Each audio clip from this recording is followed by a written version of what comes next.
witness only that there is no God but the one God, Allah, and I bear witness only that Mohammed is his universal messenger and the seal of the prophets. The name of my class is a continuation series of classes based around starting and growing a successful business. Starting and growing a successful business. Today's particular focus is going to be developing and implementing a business model. Developing and implementing a business model. We're working with the technology now and try to limit the feedback.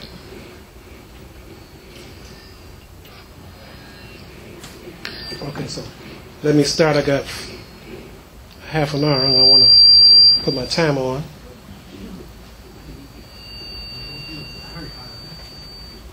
Okay, good. All right. So, let me first define, what is a business model? What is a business model? A business model is defined as the nuts and bolts of how a business plans to generate revenue and profits. Let me say it again. The nuts and bolts of how a business plans to generate revenues and profits. It details your long-term strategy and your day-to-day operations. Now, that's essentially what a business model is. And anybody who is in business should have a business model. You have to have a business model to be able to operate. Now, I'm going to talk about 7 focuses on what should be a part of that business model in terms of putting together and then keeping up with your business so your business stays on the track to be successful. Reaching customers. Even when you know who your prospects are, it's usually difficult and costly to reach them. You can use the internet or email, or you can use what we refer to as the older forms of communications. Broadcast media, that's the radio or TV. Print ads, that's using in the newspaper and magazines. Direct mail, that's that stuff that we usually call when we get in our inboxes or our mailboxes, junk mail. That's that direct mail information comes to you. Or telemarketing, you know, when you pick up the phone, someone's calling you and you don't know who they are, but they pitch something to you, okay? Or references. Now, references is an older form of communicating, but it's one of the best forms. When someone tells something else, tells you about their business or somebody else's business and their experience, and it was a good experience, that's a good form of spreading the word about your business, okay? And I think, I don't know if you have heard of this, but let me say this. When someone has had an excellent relationship with you, or you've done a good job with them, and they tell someone else about your business, that's great. They usually tell maybe 1 or 2 people. But if they've had a bad experience with you, they tell 10 or 11 people, okay? So the important thing is references are good, but it comes back on you if you haven't taken care and treated your customer well, all right? But word of mouth is, I don't care nobody say, word of mouth is still one of the best forms of advertising. All right, that's like a testimonial, and you can't beat a testimonial. And then there's also what they call cold calling. That means you just get on the phone, and you have a list of people, or just a list, and you start calling and introducing your business to them. That's called cold calling. Well, you got to be sure you know how you're going to find and reach your customers, because that's the only way you can stay in business. All right, you need to develop that.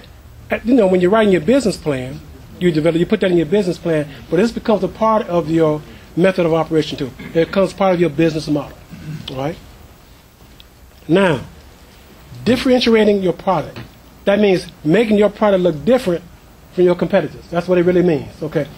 What's unique about my product relative to, or service relative to my competitors?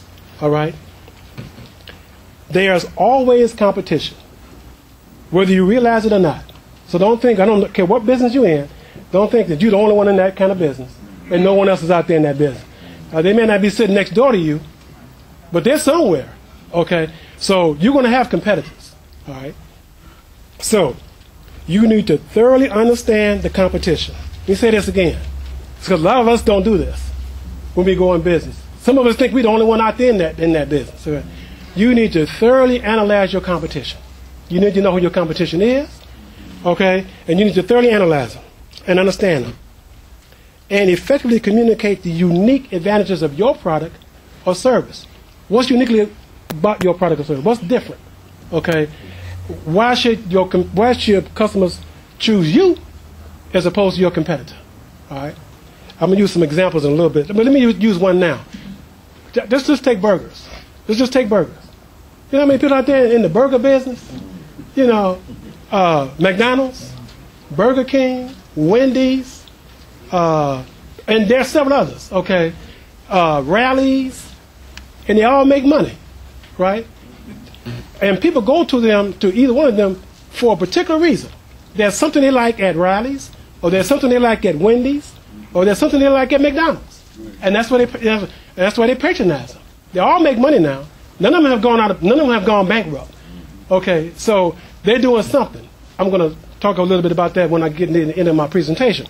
But all of them emphasize something different about their business and unique about their business to encourage people to continue to walk in.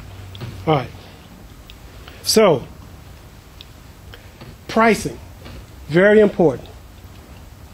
Start by understanding how much customers value what they're gaining from you. You know, some people just want to put a price on something and say, well, that's how much I think it should be worth. Well, you may think it should be worth that. But if you're not selling it, you got to look at, okay, I may have changed this price. Remember, the pricing is focused on your customers. What are your customers willing to pay for it? All right, what do they think the value of it is? All right.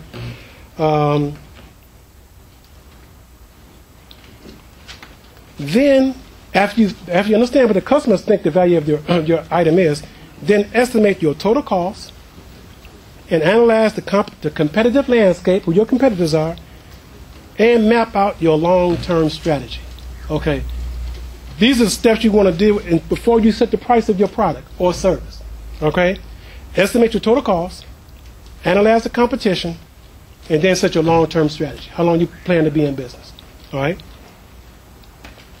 To achieve company success, the price of your product or service must be greater than your overall cost.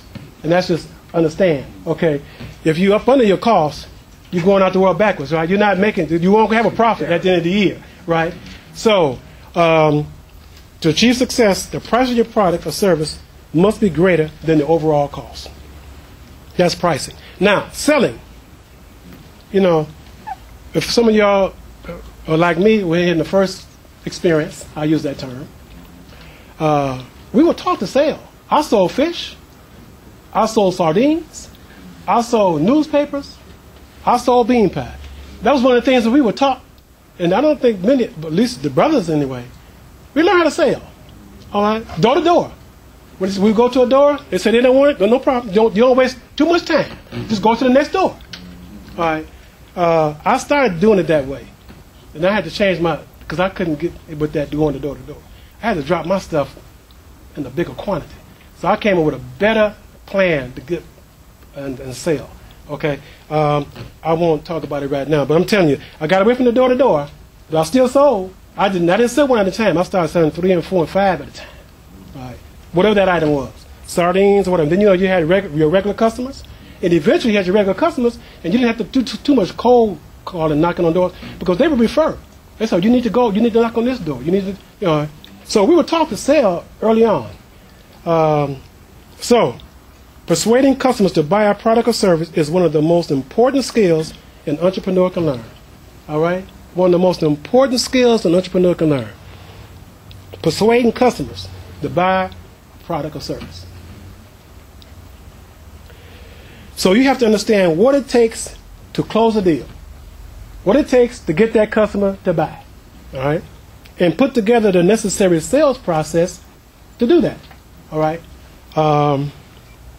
Be sure you test your selling strategy as you would your product or service. So, you know, if you got someone, family and friends, someone, sell to them first. Make your pitch to them first and see how it goes over. If they understand what you're trying to sell, they understand the product or service, and you're being persuasive, then you can say, okay, now I can take this out, you know, to a broader audience, to a broader, you know.